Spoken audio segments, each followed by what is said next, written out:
விருச்சிக ராசி உலக தமிழ் மக்கள் அனைவருக்கும் வணக்கம். நீங்கள் இப்போ தான் நம்ம சேனலுக்கு முதலாவதாக வரீங்க அப்படின்னு நம்ம சேனலை சப்ஸ்கிரைப் பண்ணி வச்சுக்கோங்க.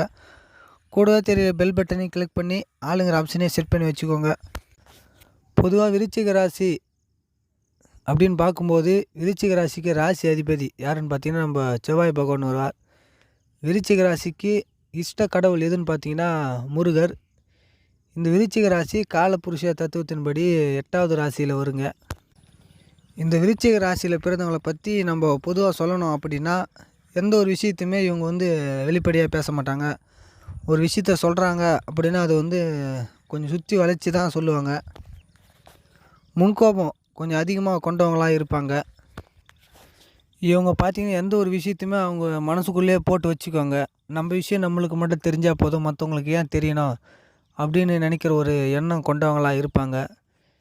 இதுக்கு ஒரு முக்கிய காரணம் எதுன்னு பார்த்தீங்கன்னா, இவங்களுடைய ராசி சின்னமே தேள்.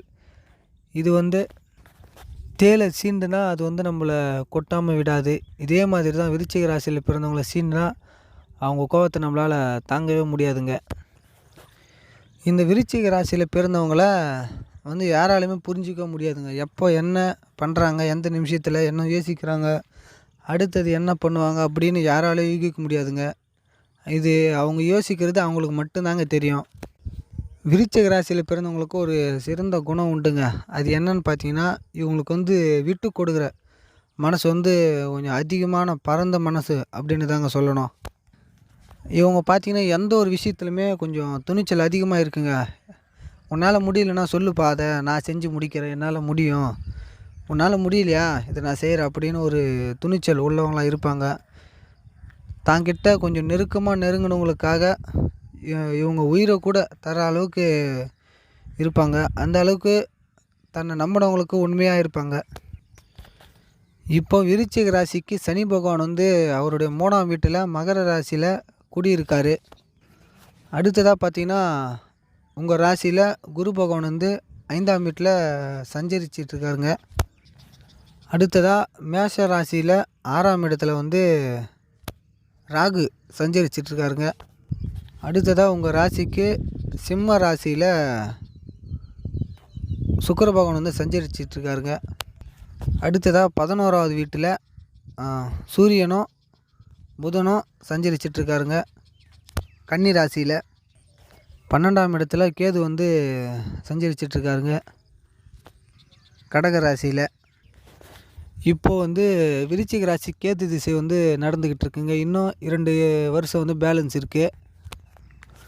உங்கள் ராசிக்கு 7வது இடத்துல விருச்சிக ராசியோட ராசி அதிபதியான செவ்வாய் பகவான் இருக்காருங்க. இவர் இருக்கிறது இந்த காலகட்டம் விருச்சிக ராசிக்கு ஒரு பல நன்மைகளை தரக்கூடிய காலகட்டமாக பாக்கியங்கள் பல செய்திருந்தால் மட்டுமே இந்த அமைப்பு கிடைக்கும் அப்படின்னு தான் சொல்லணும். திருமணத்தில் தடை ஏற்பட்டவங்களுக்கு திருமணம் கைகூடும், அல்லது திருமணம் புதியதாக வரன் தேடுறவங்க அப்படி இருக்கிறவங்களுக்கும் அவங்க நினச்ச மாதிரி ஒரு நல்ல இடத்துல வரன் அமையும். ஆக மொத்தத்தில் திருமணம் சம்பந்தமான அனைத்து சுப காரியங்களும் விருச்சிக ராசியில் பிறந்தவங்களுக்கு கண்டிப்பாக நடக்குங்க. உங்கள் ராசி அதிபதி செவ்வாய் பகவான் 7ஆம் இடத்துல இருக்கார். இவர் 7ஆம் இடத்துல இருக்கிறதுனால திருமணம் நடப்பதற்கான பல வாய்ப்புகளையும் அமைப்புகளையும் ஏற்படுத்தி கொடுப்பாருங்க. விருச்சிக ராசிக்கு அவங்களுடைய தன்னம்பிக்கை, தைரியம், அவங்களுடைய முயற்சி எல்லாமே இந்த காலகட்டத்தில் கொஞ்சம் தடைப்பட்டு அப்புறம்தான் கொஞ்சம் லேட்டாக நடக்கிற மாதிரி ஃபீல் ஆகும். ஏன் அப்படின்னு பார்த்தீங்கன்னா, உங்களுடைய ராசிக்கு 3ஆம் இடத்துல சனி பகவான் சஞ்சரிச்சிட்ருக்காருங்க. அவர் தான் நீங்கள் செய்கிற எல்லா வேலையிலையும் கொஞ்சம் தடைகளை தந்து அப்புறமா அதில் கொஞ்சம் வெற்றியும் கொடுப்பார். சனி பகவான் கொஞ்சம் பொறுமையான கிரகம் அப்படிங்கிறதுனால தான் நீங்கள் எடுத்த உடனே எல்லாத்துலேயும் வெற்றி தந்துட மாட்டார். உங்களை சோதிச்சுட்டு கொஞ்சம் சின்ன சின்ன தடைகளை கொடுத்துட்டு அதுக்கப்புறம் நீங்கள் செய்கிற செயலில் வெற்றியை மட்டும் தாங்க கொடுப்பாரு. கண்டிப்பாக உங்களுக்கு வெற்றி மட்டும்தான் கிடைக்கும். உங்களுடைய ராசியில் சனி அமர்றது ஒரு நல்ல மேன்மையான உங்களை மேலே ஒரு நல்ல இடத்துக்கு கொண்டு போவதற்கான வாய்ப்பு தாங்க கொடுக்கும். அதனால் நீங்கள் பயப்பட வேண்டியதில்லை. இந்த காலகட்டம் உங்களுக்கு ஒரு நல்ல வருமானத்தை ஈட்டி தரக்கூடிய காலகட்டமாக அமையும். பூர்வீக சம்பந்தமான விஷயங்களில் உங்களுக்கு உங்களுக்கு சாதகமான தீர்ப்புகள் கிடைக்கும். வீட்டு மனை இல்லை வீடு பூர்வீக வீடு வீடு இது மாதிரி ஏதாவது ஒரு பிரச்சனை போய்கிட்டு இருக்கு அப்படின்னா, கோர்ட்டு கேஸு இப்படி அலைஞ்சிக்கிட்டு இருக்கீங்க அப்படின்னா, உங்களுக்கு கண்டிப்பாக அந்த தீர்ப்பு வந்து உங்களுக்கு சாதகமாக தாங்க அமையும். விருச்சிக ராசியில் பிறந்தவங்களுக்கு குழந்தை பாக்கியம் அப்படிங்கிறது இல்லாமல் நிறைய பேர் கஷ்டப்பட்டுக்கிட்டு இருப்பீங்க. அவங்களுக்கு வந்து குழந்தை பாக்கியம் கிடைக்கும். அப்படி இல்லை, விருச்சிக ராசியில் பிறந்தவங்க வந்து எனக்கு ஆண் குழந்தை தான் பிறக்கணும் அப்படின்னு நிறைய பேர் வேண்டிக்கிட்டு இருப்பீங்க. அவங்களுக்கு நீங்கள் நினச்ச மாதிரி உங்கள் வாரிசு ஆண் வாரிசாக பிறப்பதற்கான வாய்ப்புகளும் உண்டு. விருச்சிக ராசிக்கு 5ஆம் இடத்துல வந்து குரு சஞ்சரிச்சிட்ருக்காரு.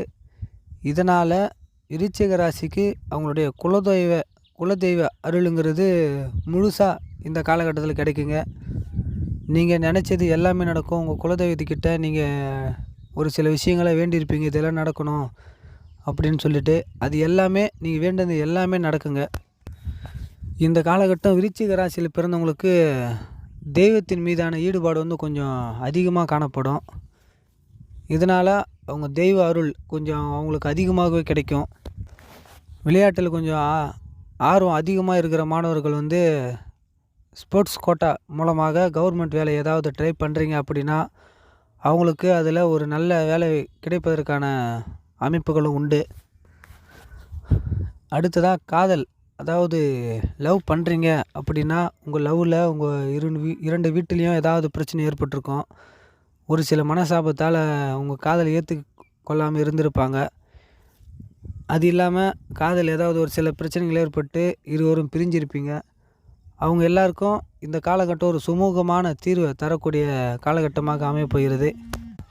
இது மட்டும் இல்லாமல் உங்களுடைய இல்லத்தில் ஏதாவது ஒரு சுப நிகழ்ச்சி நடக்கும். உங்கள் வீட்டில் யாராவது ஒருத்தருக்கு குழந்த பிறக்கும். அப்படி இல்லைன்னா அவங்களுக்கு ஒரு நல்ல வேலை கிடைக்கலாம். இது மாதிரி ஏதாவது ஒரு சந்தோஷத்தை தரக்கூடிய செய்தி வந்து உங்களுக்கு கண்டிப்பாக கிடைக்கும். அடுத்ததாக விருச்சிக ராசிக்கு 6வது இடத்துல ராகு வந்து சஞ்சரிச்சிட்ருக்காரு.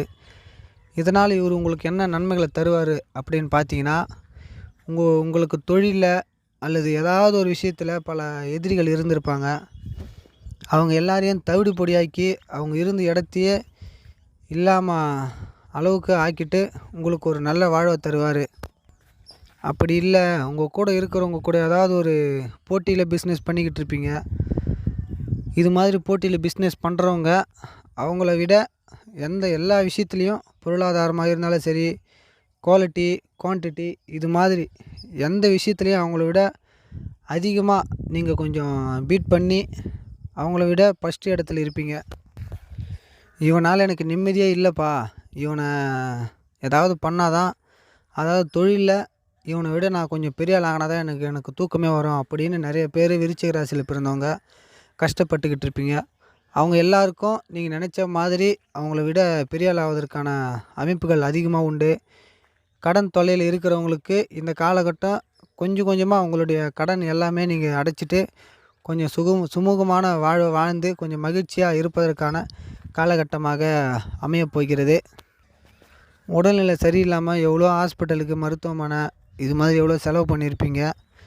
இது மாதிரி கஷ்டப்படுறவங்களுக்கு அவங்களோட உடல்நிலையெல்லாம் தேறி கொஞ்சம் பழைய நிலைமைக்கு நீங்கள் வருவதற்கான வாய்ப்புகள் உண்டு. மொத்தமாக சொல்லணும் அப்படின்னு பார்த்தீங்கன்னா, உங்களுக்கு எதிரிகள் இருக்க மாட்டாங்க. உங்களுடைய கடன் தொல்லை எல்லாம் கொஞ்சம் கொஞ்சமாக தீர ஆரம்பிக்கும். வாழ்க்கையில் ஒரு சுமூகமான வாழ்வு கிடைக்கும். உங்களுடைய உடல் நிலைமையில் ஒரு நல்ல முன்னேற்றம் கிடைக்கும். விருச்சிக ராசிக்கு இஷ்ட கடவுள் முருகர் அப்படின்னு நம்ம சொன்னோம். அதனால் விருச்சிக ராசியில் பிறந்தவங்க உங்கள் பக்கத்தில் உங்களோட வீட்டுக்கு அருகாமையில் இருக்கிற முருகர் கோவிலை போயிட்டு செவ்வாய்க்கிழமை தோறும் வணங்குறது நல்லது. அது மட்டும் இல்லாமல் அங்கே நீங்கள் இந்த கொண்டக்கடலை சொல்லுவாங்க பார்த்தீங்களா, அதை வந்து அவிச்சு கோவிலில் படைச்சி பிரசாதமாக கொடுத்து வரீங்க அப்படின்னா உங்கள் வாழ்க்கையில் பல முன்னேற்றங்கள் ஏற்படுவதை நீங்கள் கண்கூடாக பார்ப்பீங்க. மொத்தமாக விருச்சிக ராசியில் பிறந்தவங்களுக்கு இந்த காலகட்டம் வந்து நீங்கள் நினச்சது எல்லாமே நடக்கும். கஷ்டப்பட்டு துயரப்பட்டு கொண்டு இருந்த விருச்சிக ராசி அன்பர்கள் அவங்களுடைய இஷ்ட காலத்திற்கு மாறப்போகிறாங்க. இதனால் நீங்கள் நினச்சது எல்லாமே நடக்கட்டும். நடப்பது அனைத்தும் நன்மைக்கே. வாழ்க பல்லாண்டு. நன்றி, வணக்கம்.